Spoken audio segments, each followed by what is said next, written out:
اللهم إني أسألك برحمتك التي وسعت كل شيء وبقوتك التي قهرت بها كل شيء وخضع لها كل شيء وذل لها كل شيء وبجبروتك التي غلبت بها كل شيء وبعزتك التي لا يقوم لها شيء وبعظمتك التي ملأت كل شيء وبسلطانك الذي على كل شيء وبوجهك الباقي بعد فناء كل شيء وبأسمائك التي ملأت أركان كل شيء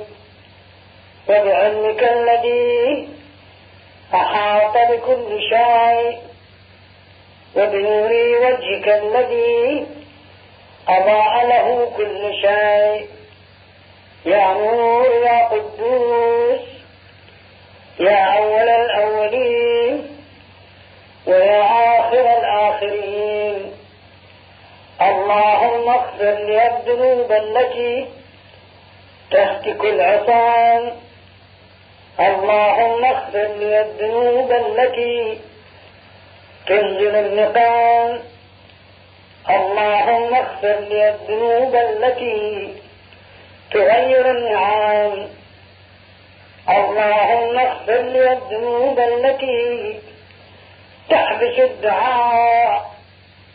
اللهم اغفر لي الذنوب التي تنزل البلاء.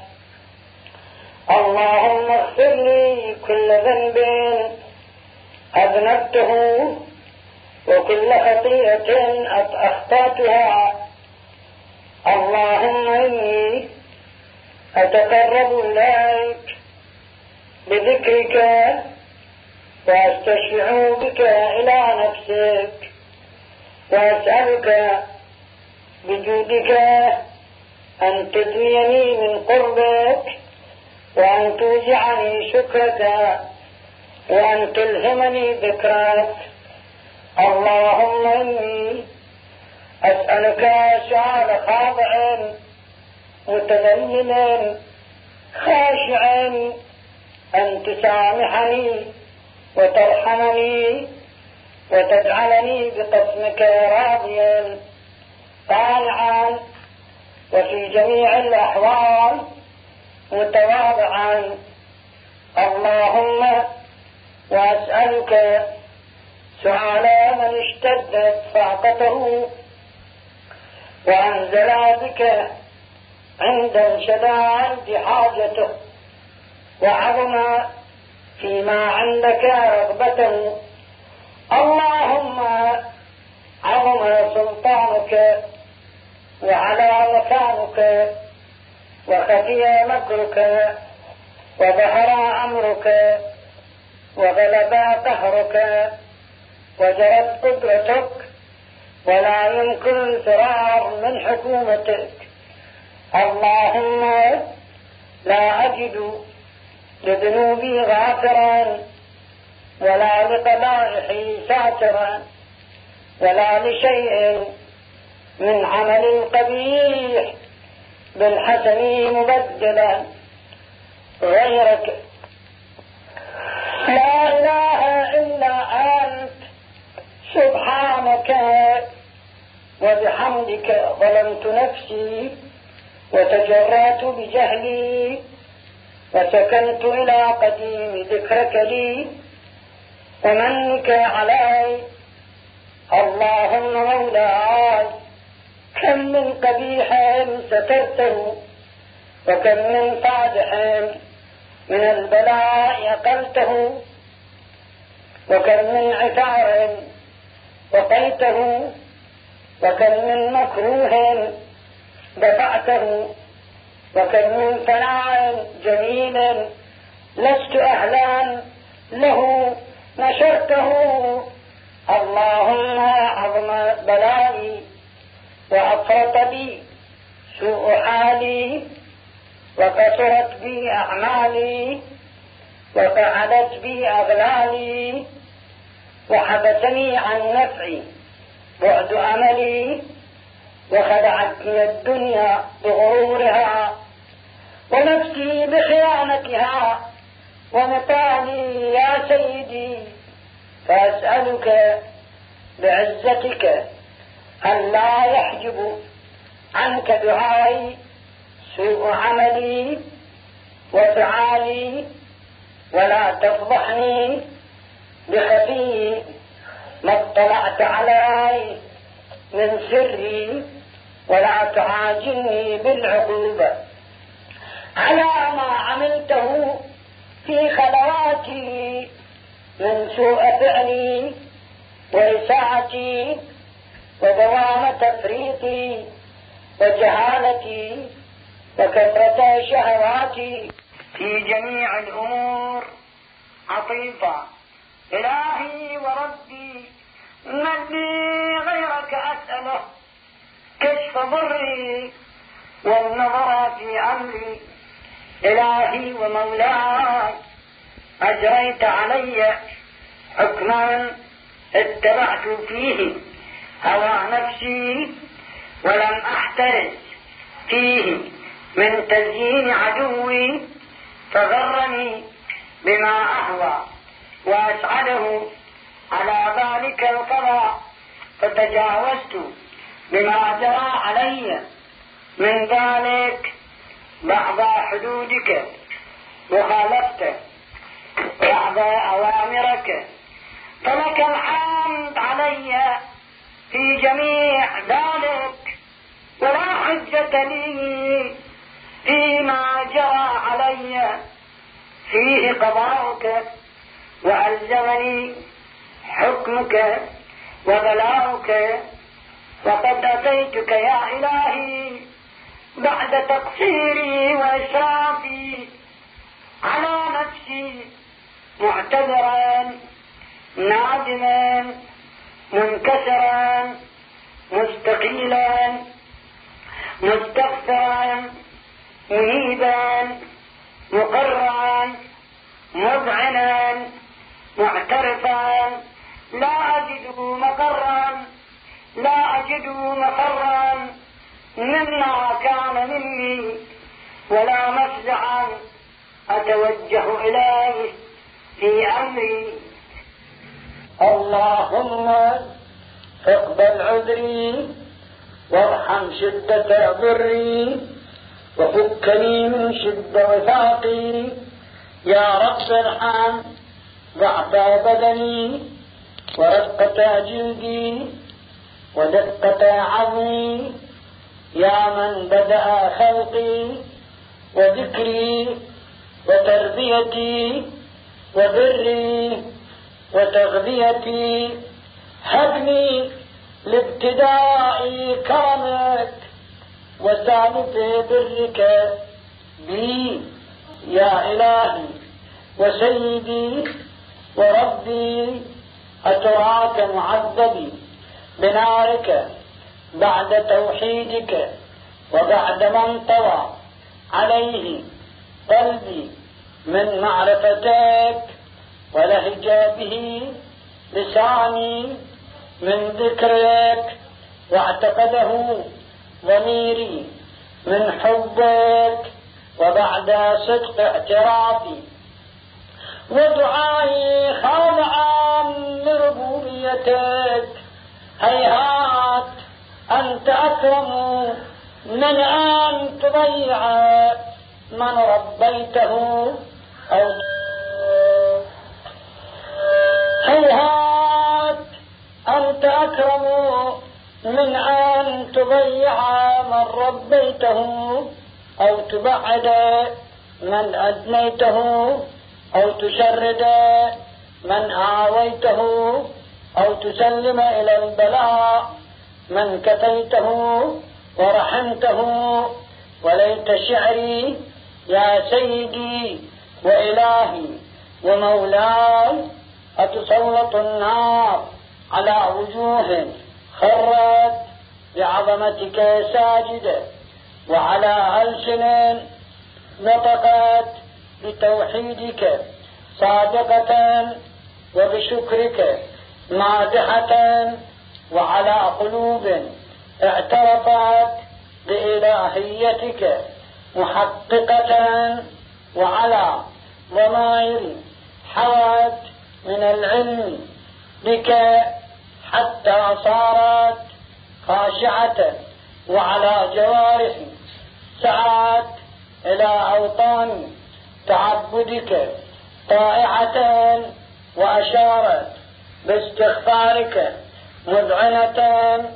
ما هكذا الظن بك، ولا أخبرنا بفضلك عنك يا كريم يا رب، وأنت تعلم ضعفي عن قليل من بلاء الدنيا وعقوباتها وما يجري فيها من المكاره على أهلها، على أن ذلك بلاء ومكروه قليل مكثه يسير بقاؤه قصير مدته، فكيف احتمال لبلاء الآخرة وجليل وقوع المكاره فيها، وهو بلاء تطول مدته ويدوم مقامه ولا يخفف عن أهله، لأنه لا يكون إلا عن غضبك وانتقامك وسخطك، وهذا ما لا تقوم له السماوات والأرض يا سيدي. فكيف لي وأنا عبدك الضعيف الذليل الحقير المسكين المستكين يا إلهي وربي وسيدي ومولاي، لأي الأمور إليك أشكو، ولما منها أضج وأبكي، لأليم العذاب وشدته أم لطول البلاء ومدته، فلئن صيرتني للعقوبات مع أعدائك وجمعت بيني وبين أهل بلائك وفرقت بيني وبين أحبائك وأوليائك، فهبني يا سيدي ومولاي وربي. صبرت على عذابك، فكيف أصبر على فراقك؟ وهبني صبرت على حر نارك، فكيف أصبر عن النظر إلى كرامتك؟ أم كيف أسكن في النار ورجائي عفوك؟ فبعزتك يا سيدي ومولاي أقسم صادقا، لئن تركتني ناطقا لأضجن إليك بين أهلها ضجيج العاملين، ولأصرخن إليك صراخ المستصرخين، ولأبكين عليك بكاء الفاقدين، ولأنادينك أين كنت يا ولي المؤمنين، يا غاية أعمال العارفين، يا غياث المستغيثين، يا حبيب قلوب الصادقين، ويا إله العالمين. أفتراك سبحانك يا إلهي وبحمدك تسمع فيها صوت عبد مسلم سجن فيها بمخالفته، وذاق طعم عذابها بمعصيته، وحبس بين أطباقها بجرمه وجريرته، وهو يضج إليك ضجيج مؤمل لرحمتك، ويناديك بلسان أهل توحيدك ويتوسل إليك بربوبيتك يا مولاي، فكيف يبقى في العذاب وهو يرجو ما سلف من حلمك؟ أم كيف تؤلمه النار وهو يأمل فضلك ورحمتك؟ أم كيف يحرقه لهيبها وأنت تسمع صوته وترى مكانه؟ أم كيف يشتمل عليه زفيرها وأنت تعلم ضعفه؟ أم كيف يتقلقل بين أطباقها وأنت تعلم صدقه؟ أم كيف تزجره زبانيتها وهو يناديك يا ربه، وهو يناديك يا ربه؟ أم كيف يرجو فضلك في عتقه منها فتتركه فيها؟ هيهات مع ذلك الظن بك، ولا المعروف من فضلك ولا مشبه لما عاملت به الموحدين من برك وإحسانك، فباليقين أبطأ لولا ما حكمت به من تعذيب جاحديك وقضيت به من إخلاد معانديك، لجعلت النار كلها بردا وسلاما، وما كان لأحد فيها مقرا ولا مقاما، لكنك تقدست أسماؤك أقسمت أن تملأها من الكافرين من الجنة والناس أجمعين، وأن تخلد فيها المعاندين. وأنت جل ثناؤك قلت مبتدئا وتطولت بالإنعام متكرما: أفمن كان مؤمنا كمن كان فاسقا لا يستوون، إلهي وسيدي ومولاي، فأسألك بالقدرة التي قدرتها وبالقضية التي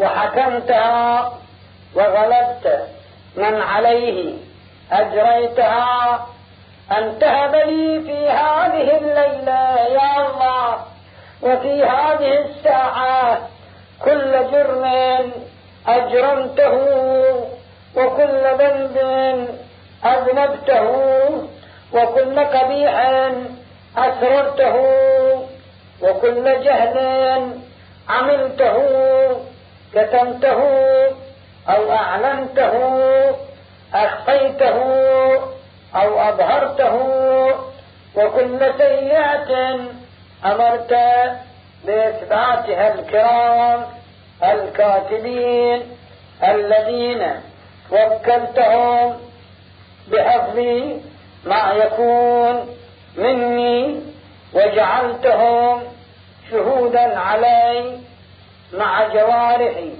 وكنت أنت الرقيب علي من ورائهم والشاهد لما خفي عنهم، وبرحمتك أخفيته وبفضلك سترته، وأن توفر حظي من كل خير أنزلته أو إحسان فضلته أو بر نشرته أو رزق بسطته أو ذنب غفرته أو خطأ سترته. يا ربي يا ربي يا رب، يا إلهي وسيدي ومولاي ومالك ربي، يا من بيده ناصيتي يا عليما بضري ومسكنتي، يا خبيرا بفقري وفاقتي. يا ربي يا ربي يا رب، أسألك بحقك وقدسك وأعظم صفاتك وأسمائك أن تجعل أوقاتي من الليل والنهار بذكرك معمورة وبخدمتك موصولة، وأعمالي عندك مقبولة، حتى تكون أعمالي وأورادي كلها وردا واحدا، وحالي في خدمتك سرمدا. يا سيدي يا من عليه معولي، يا من إليه شكوت أحوالي، يا ربي يا ربي يا رب، قوي على خدمتك جوارحي، واشدد على العزيمة جوانحي، وهب لي الجد في خشيتك والدوام في الاتصال بخدمتك، حتى أصرح إليك في ميادين السابقين، وأسرع إليك في المبارزين، وأشتاق إلى قربك في المشتاقين، وأدنو منك دنو المخلصين، وأخافك مخافة المتقين، وأجتمع في جوارك مع المؤمنين.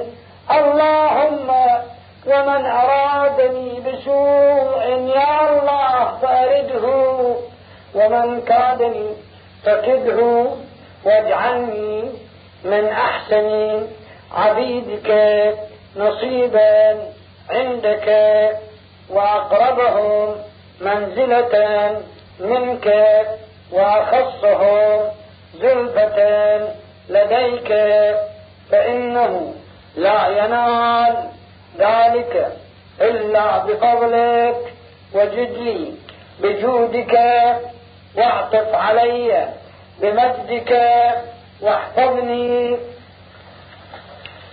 برحمتك، واجعل لي لسانا صدقا بذكرك لهجا، واجعل لساني بذكرك لهجا، وقلبي بحبك متيما، ومن علي بحسن إجابتك، وأقلني عثرتي واغفر زلتي يا الله، فإنك قضيت على عبادك بعبادتك، وأمرتهم بدعائك، وضمنت لهم الإجابة.